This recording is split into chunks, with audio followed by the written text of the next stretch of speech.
नमस्कार, मैं हूं योगेश चक्रवर्ती और आप देख रहे हैं रैड नेटवर्क। और इस वक्त हम मौजूद हैं पटना के 10 सर्कुलर रोड यानी कि राबड़ी आवास के ठीक सामने। और आप ये चिड़ियों की चहचहाहट सुन रहे होंगे। ये चहचहाहट इस बात के संकेत हैं कि शाम हो गए हैं और पक्षी जो है, चिड़िया जो है, अपने घोंसले में वापस आ रही है। और उन्हीं का ये कलरव है, उन्हीं का ये शोर है, इसी बात का संकेत है कि अब रात होने वाली है।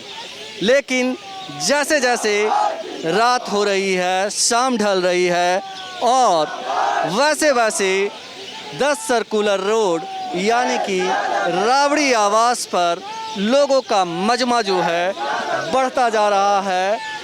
लोगों की संख्या बढ़ती जा रही है। प्रोटेस्ट करने वाले, नारेबाजी करने वाले और तमाम तरह के जो लोग हैं, यहाँ पे टिकटार्थी भी हैं, सब लोग यहाँ पे जमा हो रहे हैं।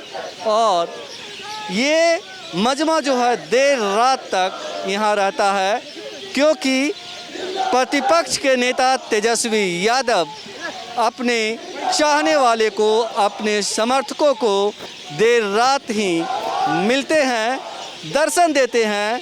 आजकल उनके कार्यकर्ता ये कहते हैं कि भगवान से मिलना आसान है, लेकिन तेजस्वी यादव से नहीं। मैंने आपको दिखाया था कि कैसे पिछले 8-10 दिनों से उनके इंतज़ार में यहाँ लोग डेरा जमाए हुए हैं, लेकिन तेजस्वी यादव से उनकी मुलाकात नहीं हुई है। वो सज्जन, वे लोग अब भी यहाँ डटे हुए हैं। उनसे हम आपको दोबारा मिलवाएंगे, अभी बात करेंगे। लेकिन हम आपको बता दें कि ये स्थिति है। तेजस्वी यादव की डिमांड आजकल बढ़ गई है। हर लोग तेजस्वी यादव की एक झलक चाहते हैं, ये सुनिश्चित कर लेना चाहते हैं अपने पार्टी नेतृत्व से मिलकर के कि आने वाले विधानसभा चुनाव में उनकी टिकट पक्की है। आप कहाँ से आए हैं? जी, मैं सिमरी बख्तियारपुर विधानसभा से आया हूँ। सिमरी बख्तियारपुर से आए हैं। क्या मतलब, किस लिए आए हैं? देखिए, विगत 16-17 वर्षों से समाज के अंतिम व्यक्ति के हक और हकूक़ को उठाते रहे हैं। और हमारी बात आदरणीय श्री तेजस्वी यादव जी से भी हुई है। हमारी बात जो है आदरणीय प्रदेश अध्यक्ष श्री जगदानंद बाबू से भी हुई है। आश्वासन दिया गया है कि आप लोग मेहनत करें, मौका मिलेगा। और निश्चित तौर पर हम लोग आश्वस्त हैं। निश्चित तौर पर यह उम्मीद है, आशा ही नहीं पूरा विश्वास है कि आदरणीय श्री तेजस्वी यादव पूरे आला नेतृत्व, जो राष्ट्रीय जनता दल के आला नेतृत्व हैं, उन लोगों के साथ आखिरी चरण में बैठक हो रही है। और आने वाले 2 और 3 दिनों के अंदर ही शीशे की तरह साफ हो जाएगा। आप लोगों को पूरी तरीके से पता चल जाएगा कि राष्ट्रीय जनता दल हर एक वैसे कार्यकर्ता को, जो कर्मठ कार्यकर्ता है, ईमानदार कार्यकर्ता है, जाति और धर्म से ऊपर उठकर उनको मौका मिलेगा। और निश्चित तौर पर आने वाले समय में 10 तारीख को हमारे आदरणीय नेता श्री तेजस्वी यादव जी मुख्यमंत्री का शपथ ग्रहण करेंगे। आप क्यों आए हैं यहाँ? जी देखिए, मैं एक युवा उम्मीदवार हूँ। विगत 16-17 वर्षों से सामाजिक क्षेत्र में सेवा दे रहा हूँ। 24/7 समाज के अंतिम व्यक्ति का हक और हकूक़ की आवाज़ को उठाता रहा हूँ। इसलिए जनता के आग्रह पर हमने भी अपनी उम्मीदवारी सिमरी बख्तियारपुर 76 विधानसभा से हमने दावेदारी दिया है। और पिछली बार भी उपचुनाव में हमने दावेदारी दिया था। आदरणीय तेजस्वी यादव जी ने उस टाइम में कहा था कि 4 ही सीट है और हमारे जो कर्मठ कार्यकर्ता हैं, जो पुराने वर्कर हैं, इन लोगों को मौका मिलेगा। आने वाले 2020 के चुनाव में युवाओं की भागीदारी होगी। और हमारी बात आदरणीय श्री तेजस्वी यादव से जब हुई थी तो उन्होंने कहा था कि 30% युवाओं को हम भागीदारी सुनिश्चित करेंगे। इसी आशा और उम्मीद के साथ ही नहीं, बल्कि पूरे विश्वास के साथ मैं यहाँ खड़ा हूँ, अपनी उम्मीदवारी दिया हूँ कि आदरणीय श्री तेजस्वी यादव जी युवाओं की सरकार बनाएंगे। और आने वाले समय में युवा की सरकार बनेगी, तेज रफ्तार तेजस्वी यादव की सरकार बनेगी। और आने वाले 10 तारीख को आदरणीय श्री तेजस्वी यादव मुख्यमंत्री का शपथ ग्रहण लेंगे। कब से आए हुए हैं आप? हम यहाँ पर पिछले 1 हफ्ता से हैं। 1 हफ्ते से? जी। लेकिन मुलाकात नहीं हो पाई? नहीं, हमारी एक बार मुलाकात हुई है आदरणीय श्री तेजस्वी यादव जी से। आदरणीय श्री तेजस्वी यादव जी ने कहा है इसी तरीके से आप मेहनत कीजिए। हमने उनको 16-17 वर्षों का पूरी तरीके से संघर्ष हमने दिखाने का काम किया है। हमारे संघर्ष को देखकर उन्होंने मुझे आश्वासन दिया है कि आप मेहनत करने वाले युवा हैं और निश्चित तौर पर इस बार 2020 के विधानसभा चुनाव में आप निश्चित तौर पर देखेंगे कि युवाओं की भागीदारी ज़्यादा से ज़्यादा बढ़ चढ़ कर होगी। क्या नाम है आपका? मेरा नाम मीर रिजवान है, जनरल सेक्रेटरी राष्ट्रीय जनता दल बिहार। तो मीर रिजवान साहब को पूरा भरोसा है कि पार्टी नेतृत्व जो है उन्हें उनके काम के बदले जो है फल जरूर देगा, उनके काम को नोटिस करेगा और उन्हें टिकट जरूर देगा। रिजवान साहब ये बताइए कि इतना भरोसा है पार्टी नेतृत्व पर, फिर क्या वजह है कि डेरा डालना पड़ रहा है? नहीं, डेरा नहीं डालना पड़ रहा है, बल्कि हम लोगों के अंदर एक जोश है। आप देख रहे हैं ज़्यादातर आपको युवा नजर आएंगे। अभी कुछ देर पहले भी विरोध प्रदर्शन का हुआ है मामला। इससे यह स्पष्ट तौर पर पता चलता है कि राष्ट्रीय जनता दल का जनाधार क्या है। ये जनाधार वोट में तब्दील होगा और आने वाले 10 तारीख को आदरणीय श्री तेजस्वी यादव जी मुख्यमंत्री जी का शपथ लेंगे। और जहाँ तक बात आपकी रही कि इंतजार क्यों कर रहे हैं, तो हमेशा इंतजार जो लोग करता है उसका फल जो है मीठा होता है, इसलिए इंतजार कर रहे हैं फल मीठा मिलने के लिए। इंतजार का फल मीठा होता है, ये रिजवान साहब का कहना है। और रिजवान साहब जो है वो इस इंतज़ार में हैं कि टिकट की घोषणा हो और हमारा पार्टी नेतृत्व जो है इस बात। आप लोग कहाँ से आए हैं? हम लोग जगदीशपुर विधानसभा से आए हैं, भोजपुर से। हाँ, हम लोग आए हैं, वहाँ का माननीय विधायक रामबिंदु सिंह लोहिया जी का बहुत विरोध है। उनका जो विकास का मुद्दा है शून्य पर है। 36 पंचायत में वो सिर्फ काम किए हैं, विकास तो एक ही विकास किए हैं। विधायक जी कार्यकर्ता को लड़ाइए, गांव घर में वो लड़ रहा है तो उन पे केस करवाइए और थाना को धमकी दीजिए कि मेरा बेटा एमसीसी का अध्यक्ष है, हम थनवा उड़वा देंगे, 2.5 लाख का महीना देते हैं। हम लोग आए हैं जगदीशपुर से। दारा मुखिया जी को माननीय श्री लालू प्रसाद यादव जी ने 2015 में आश्वासन दिए थे कि आपको हम 20 में चुनाव लड़ाएंगे, अबरी बार मान जाओ। और ये जो रामबिंदु सिंह लोहिया हैं, ये फॉरेस्ट विभाग में नौकरी करते थे, ये हवाई नेता हैं। एक पैक आकर पैसा देकर चाहे जो कुछ भी है टिकट लेकर आके चुनाव लड़ गए। लेकिन हम लोग अपने माननीय नेता भगवान रूपी देवता रूपी श्री लालू प्रसाद यादव जी की बात मानकर हम लोग वहाँ से चुनाव जीता कर भेजे। लेकिन अब की बार हम लोग का यही का नाम है कि जगदीशपुर विधानसभा से किसी कार्यकर्ता को टिकट दिया जाए। माननीय विधायक जी एक भी नहर पर शीशों का पेड़, जंगल में सागवान का पेड़ सब कटवाई बेचते हैं। इनका यही काम है और कार्यकर्ता में लड़ाई झगड़ा लगवाते हैं। पूरा जोरों कितने पैसे दिए हैं? पिछली बार कितने पैसे दिए थे? अब देखिए पैसा का तो हम नहीं जानते हैं, सुनने में आया है, लोगों के मुंह से सुनते हैं। हाँ, हम देखने या गिनने थोड़े आए थे। हाँ, और लोहिया जी का बहुत विरोध है, ज़्यादा विरोध है। लोहिया जी मतलब सिर्फ नाम के लोहिया है? सिर्फ नाम के लोहिया हैं, वो गोरिया बाबा हैं, वो थहुआ हैं, अब बुढ़ा गए हैं, अब काम लायक नहीं है। उनको सरकार जब रिटायर कर दिया तो राजनीति से भी उनको जनता अब रिटायर कर देगी। और इस बार यदि उनको टिकट मिलता है तो जनता भी उनको रिटायर करेगी। हाँ, नहीं तो हम लोग अपने माननीय नेता भावी मुख्यमंत्री श्री तेजस्वी प्रसाद यादव जी से आग्रह करना चाहते हैं कि जगदीशपुर विधानसभा के अंदर। तेजस्वी जी मजे हुए पॉलिटिशियन हैं, बचपन से कहते हैं कि पॉलिटिक्स देख कर बड़े हुए हैं, तो वो आपको बताना क्यों पड़ रहा है? वो फैसला लेंगे नहीं? बताना तो पड़ेगा, इसलिए तेजस्वी यादव जी तो रोज रोज हमारे क्षेत्र में नहीं घूमेंगे। क्षेत्र में जाएंगे तो 6 महीना, साल भर, 2 साल, 4 साल पर जाएंगे। वो भी एक जगह किसी हॉल में या कहीं फील्ड में या ग्राउंड में कहीं कार्यक्रम होगा तो वो हम लोग का कार्यकर्ता का क्या दुख दर्द समझेंगे, क्या जानेंगे कि इनका क्या विरोध है। आज 8वां दिन हम लोग का हो गया यहाँ पर। 8 दिन से हम लोग यहाँ पर बैठे हैं, कमरा बिछा कर वहाँ बैठते हैं। 100 आदमी हम लोग मुखिया जी के साथ आए हैं। पर डे हम लोग आते हैं, हल्ला हंगामा करते हैं। हम लोग का मुखिया जी कौन है? दारा यादव मुखिया जी हैं। दारा जी मुखिया जी टिकट के दावेदार हैं। मुखिया जी, हाँ, दारा जी टिकट के दावेदार हैं। वहाँ पर 4-5 टिकट के दावेदार लोग हैं। किसी को भी कार्यकर्ता को वहाँ पर टिकट दे दीजिए।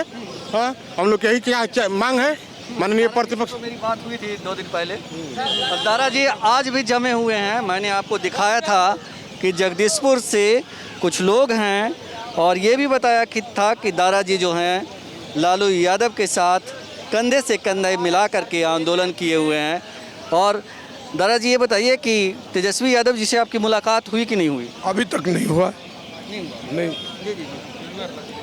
अभी तक तो नहीं हुआ। हम लोग लगातार आज 8 दिन हो गया हम लोग गेट पर जमे हुए हैं, लेकिन अभी तक हम लोगों से मुलाकात नहीं हुआ। क्या उम्मीद है कि मतलब मिलेंगे तेजस्वी यादव? अब तेजस्वी यादव कल का उनका था कि हम 7, साढ़े 7 बजे मिलेंगे। हम लोग इधर उधर गए, लेकिन कल भी नहीं मुलाकात हुई।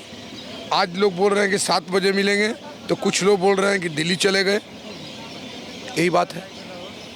ये बताइए कि ये किस बात के संकेत हैं जो मतलब आप जैसे कर्मठ कार्यकर्ताओं से तेजस्वी यादव नहीं मिल रहे? ये तो उनकी मन की बात है, वो तो अंदर हैं, वो जाने कि क्यों नहीं मिल रहे हैं, क्या उनकी मजबूरी है। हम लोग तो कार्यकर्ता साथी है, हम लोग बराबर। तो ये संकेत अच्छे नहीं लगते हैं? क्यों अच्छे लगेगा जब हम 8 दिन से इंतजार कर रहे हैं, भूखे प्यासे रोड पर हम लोग घूमते हैं। उनको सोचना चाहिए कि हम जाके 2 मिनट कार्यकर्ताओं से मिल लें, फिर हम अपना चले जाते हैं गांव, लेकिन अभी तक नहीं मिले। आप भी इनके साथ हैं? जी आप भी 8 दिन से आए हुए हैं? जी, हम भी 8 ईयर से आए हुए हैं। तेजस्वी जी को क्या कहना चाहते हैं? अब तेजस्वी जी का मन न जाने क्या करने के। आप क्या कहना चाहते हैं उनसे? हम कहना चाहते क्या कि मिलिए हम लोग से, कार्यकर्ता से आइए मिलिए, हम लोग आपके साथ हैं, बुलाइए वहाँ, बुलाइए। और नहीं तो यहाँ पर आइए, मतलब गेट पर साथ हैं। हम लोग साथ हैं, सारे कार्यकर्ता हम लोग साथ हैं। वहाँ हम लोग का मांग भी है। विधायक जी का वहाँ का जो एगो प्रतिनिधि है अजय यादव, वो ठेका के लिए एक भी कार्यकर्ता को खुश नहीं रखते हैं। परसेंटेज इधर विधायक जी का चल जाता है, और जो आपका 9 लाख का 10 लाख का फंड होता है उसमें आप आधा प्रतिनिधि जी को दे दीजिए। उसके बाद इधर उधर हाउ ले लहान तो हाउ ले लहान, उनका का बांट देनी तो उनका का बांट देनी। उनका यही है, विधायक प्रतिनिधि से लेकर विधायक जी तक। एक भी जनता जगदीशपुर विधानसभा की आप सर्वे कर लीजिए, यदि हम झूठ बोल रहे होंगे तो हम पूरे ज़िंदगी में पटना में राजनीतिक के द्वार के सामने हम आना छोड़ देंगे। ये मैं चले ये मैडम हैं, इनसे भी बात की थी और इनका भी दर्द हमने सुनाया था। आज 8 दिन बता रहे हैं दारा सिंह जी आप लोग के हो गए हैं, क्या उम्मीद है कि मिलेंगे तेजस्वी यादव?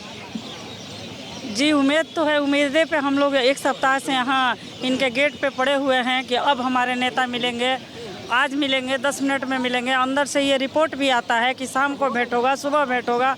इसी आश्वासन पे हम लोग यहाँ रुके हुए हैं कि हमारे नेता मिले, हमारे तमाम कार्यकर्ताओं का, हमारे प्रत्याशियों का बात सुने और हम लोगों का बात सुन के उसमें एक निर्णायक अपना निर्णय ले। ठीक है, आप बताइए, ये कई लोग कहते हैं कि तेजस्वी यादव को कुछ लोग जो हैं घेरे हुए हैं, बिचौलिए किस्म के लोग, इसी वजह से वो अपने समर्थकों तक नहीं पहुंच पाते हैं। क्या ये सही लगता है आपको? नहीं, ये बात बिल्कुल गलत है। ये अंदर की बात है, ये बात बिल्कुल गलत है। तेजस्वी जी और माननीय लालू प्रसाद यादव जी के पुत्र हैं और हम लोगों के नौजवान के इस बिहार के भावी मुख्यमंत्री हैं तेजस्वी जी। ऐसा कोई बात नहीं है, हम लोग की सिर्फ चाहत है कि वहाँ पर विरोध है। माननीय प्रतिपक्ष तेजस्वी यादव जी से अनुरोध है कि आप जगदीशपुर विधानसभा सर्वे करा लीजिए। आप सर्वे करा के जिनको आपको इच्छा है उनको आप सिंबल थमा दीजिए, फिर हम लोग जगदीशपुर विधानसभा से उस प्रत्याशी को जिताकर भारी से भारी बहुमत से विधानसभा में भेजेंगे और आपको हम लोग मुख्यमंत्री का चेहरा देखना चाहते हैं और मुख्यमंत्री बनाएंगे।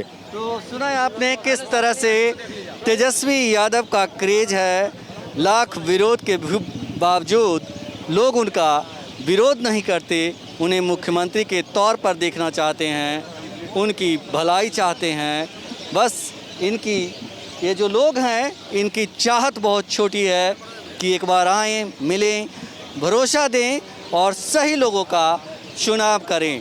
तो यहाँ पे ऐसे लोगों की कमी नहीं जो इस तरह से पिछले कई दिनों से परेशान हैं और चाहते हैं कि तेजस्वी यादव जो है इनके पास आकर मिलें, अपने नेता का चेहरा देखें। इसलिए लोग यहाँ कई दिनों से खड़े हैं। बताइए कि कहाँ से आए हैं आप? हम कुर्था विधानसभा से आए हैं। क्यों आए हैं? क्योंकि कुर्था विधानसभा के साथ अन्याय हो रहा है। यहाँ के जो कार्यकर्ता हैं राष्ट्रीय जनता दल के, उनके साथ लगभग बहुत अन्याय हो रहा है। और कुर्था विधानसभा में जो कार्यकर्ता जो थे वो बहुत संघर्ष करते हैं, लेकिन जब कुर्था में विधानसभा में टिकट देने की बात आती है तो बाहरी उम्मीदवार आ जाते हैं और मैं इसका खुला विरोध करता हूँ। बाहरी उम्मीदवार मतलब कुर्था से अभी टिकट की घोषणा नहीं हुई है, आप ऐसे ही कैसे विरोध कर रहे हैं? ये जो हमारे न्यूज के माध्यम से हमें पता चल रहा है कि एक प्रणव कुमार है जो कुर्था के लिए बिल्कुल ही बाहरी हैं। मैं चाहता हूं कि कुर्था में जो भी विधानसभा का जो भी माननीय लालू प्रसाद यादव किसी को भी दें, उससे हमें एतराज़ नहीं है, लेकिन एक क्षेत्रीय नेता हो जो कुर्था के दुख सुख को समझे। प्रणव कुमार कौन है, कहाँ से हैं? प्रणव कुमार आनंद कुमार के भाई हैं और वो सुपर 30 के संचालक हैं, वो बाहरी हैं। मैं चाहता हूँ, मैं माननीय तेजस्वी यादव से नम्र निवेदन करता हूँ कि कुर्था का बेटा को ही विधानसभा में दिया जाए। तो उन्हें किस आधार पे दिया जा रहा है टिकट? मतलब कोई वजह तो होगी ना जिस वजह से टिकट दिया जा रहा है। कुर्था के साथ हमेशा अन्याय होते रहा है, कई वर्षों से अन्याय होता रहा है, क्योंकि कुर्था में जब रोड झंडा आरजेडी का झंडा धोने का जब काम होती है तो कुर्था का बेटा धोता है, सुनील भेड़ होते हैं। तो मैं माननीय तेज प्रताप या माननीय सुप्रीमो लालू प्रसाद यादव से नम्र निवेदन करता हूं कि अपने घर का बेटा सुनील यादव को दें। और मैं दावा के साथ कहता हूं कि पूरे विधानसभा 243 में अगर सबसे ज़्यादा बहुमत वोट से जीतेंगे तो सुनील यादव जीतेंगे, बशर्ते उनको टिकट दे दिया जाए। लेकिन अगर बाहरी को वो टिकट देते हैं तो मैं दावा के साथ कहता हूं कि वो जितना बुरी तरह से कुर्था विधानसभा में हारेंगे, शायद कोई ऐसा विधानसभा से हारेंगे। ये जो आपने बताया कि प्रत्याशी के बारे में, प्रणव के बारे में, तो क्या कुछ जातीय समीकरण की वजह से मिल रहा है उन्हें? नहीं, जातीय समीकरण नहीं। कुर्था जो है वो यादव बहुमूल्य इलाका है, यादव बहुमूल्य इलाका के साथ यादव बहुल इलाका है। जी बिल्कुल बिल्कुल।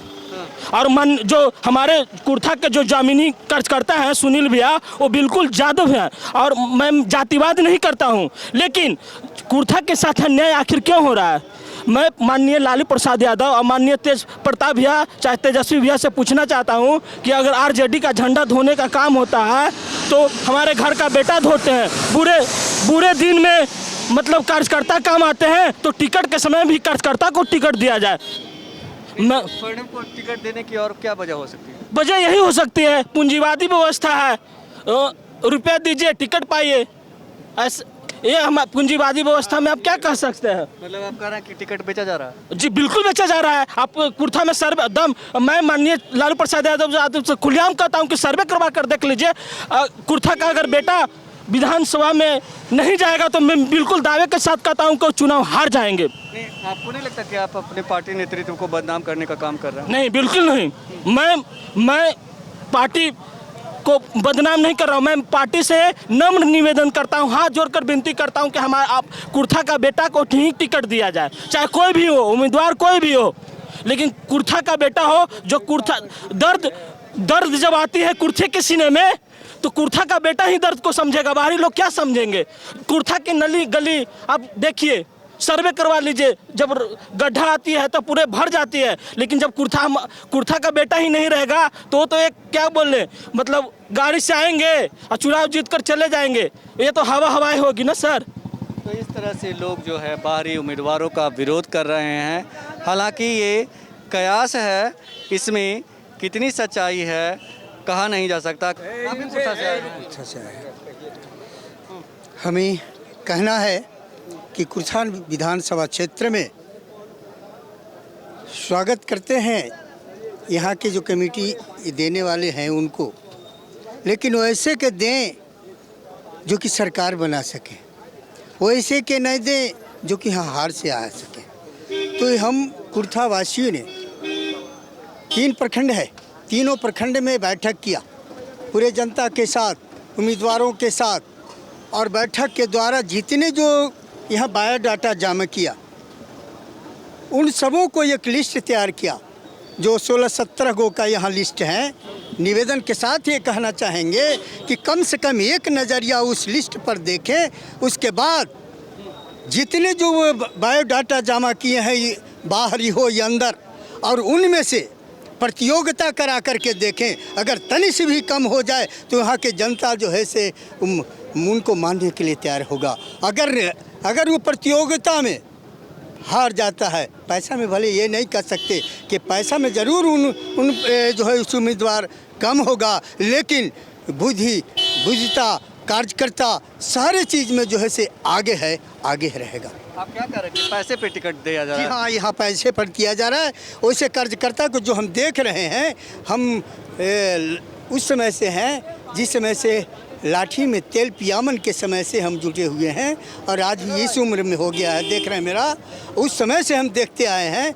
और इसके बाद जो 15 साल जो यहाँ राज्य ये बिखरा क्यों हुआ, यही कारण था कि बाहरी आते गए, इसके चलते कुचरा आज जो है से पिछड़ा हुआ है। आज भी आकर देखेंगे तो कुर्था की स्थिति क्या है, बदतर। रोड कहाँ है? नाली में। नाली कहाँ है? रोड पर। इस स्थिति है वहाँ का। इसलिए कुर्थावासियों ने ये तय कर लिया है, आपका फास्टून लगा हुआ है कि यहाँ बाहरी नहीं आवे और यहाँ की खर्च करता हूँ। मैं अररिया जिला से आता हूँ। मेरा नाम राजेश रंजन यादव। मैं तस्लीम बाऊ का सांसद प्रतिनिधि भी रह चुका हूँ और अररिया जिला के राष्ट्रीय जनता दल के जिला उपाध्यक्ष हूँ। मेरा कहना है कि पार्टी ऐसे उम्मीदवार को टिकट दे जो सरजमीन से और बरसों पुरानी वह राजद का झंडा ढोने का काम किया है।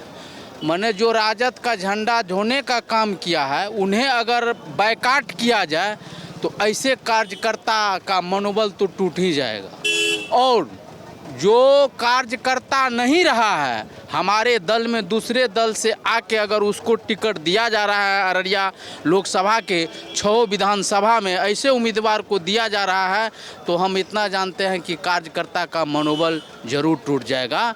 इसलिए आदरणीय लालू प्रसाद यादव जी से, प्रतिपक्ष के नेता भाई तेजस्वी यादव जी से मैं निवेदन करना चाहता हूं कि जमीरी नेता को टिकट दे जो सरजमीन से जुड़ा है, जो जिन्हें जनता पहचानते हैं, जो जनता को जानते हैं और जनता के बीच वह सदैव अपना यह कैम। आप किसके बारे में बात कर रहे हैं?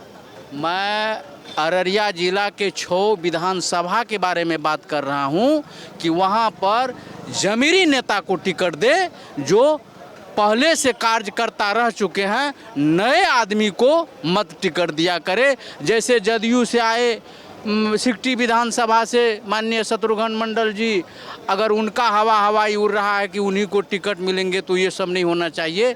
जो आरजेडी में हमारे वहाँ के पुराने साथी रहे हैं, कार्यकर्ता रहे हैं, उन्हें दिया जाए। जैसे रानीगंज विधानसभा है, रानीगंज विधानसभा में बहुत पुराने। टिकट के दावेदार हैं? जी नहीं, मैं टिकट का दावेदार नहीं हूँ। आप किसके लिए आए हैं? मैं अररिया जिला के 6 विधानसभा के भविष्य के बारे में बतलाना चाहता हूं। किसी का नाम मैं पर्सनल व्यक्त नहीं कर सकता हूं। रानीगंज सुरक्षित सीट से जो भी उम्मीदवार दिया है उसमें जो बैरिया के अधिकार पर जो पुराना उम्मीदवार है, जो सबसे बुजुर्ग उम्मीदवार है, जिन्हें जानते हैं, जन जन में जिनका आवाज़ जाता है, उन्हें टिकट दिया जाए। यही मेरा कहना है। तो इस तरह से लोग जो है अपने पार्टी नेतृत्व को कह रहे हैं कि टिकट का बंटवारा बहुत सोच समझ करके पार्टी नेतृत्व करे और ख़ास करके स्थानीय लोगों को तरजीह दे। योगेश चक्रवर्ती, राज नेटवर्क, पटना।